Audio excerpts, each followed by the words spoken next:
Seorang sopir angkutan atau angkot bernama Sofian, warga KM 14 Kabupaten Banyuasin, Provinsi Sumsel, nekat menikam Febri yang merupakan teman seprofesinya sendiri saat berada di sekitar bundaran air mancur Masjid Agung Palembang. Akibat ulahnya, pelaku akhirnya berurusan dengan hukum setelah ditangkap oleh anggota Ofnal Unit Pidum Satreskrim Polrestabes Palembang. Informasi yang dihimpun, peristiwa terjadi diawali tersangka bertemu dengan korban di tempat kejadian perkara dan melihat korban pergi dengan perempuan yang disukai tersangka. Diduga cemburu membuat tersangka emosi lalu menikam korban dengan senjata tajam jenis pisau.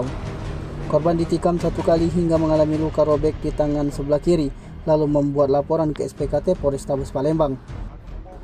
Kapolres Tabes Palembang Kombes Pol Haryo Sugihartono didampingi Kasareskrim AKBP Haris Dinza melalui Kanpidum AKP Robert P. Sihombing mengatakan penangkapan terhadap tersangka usai mendapatkan laporan dari korban.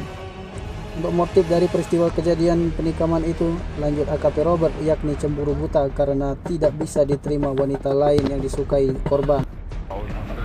Tak mungkin dia berbohong sama aku. Balik mana? Apa sebenarnya? Hah? Hah? Dewi. Jalan apa?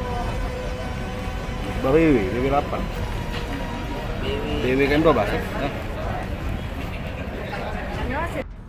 Tim Liputan Sumsel Update TV melaporkan.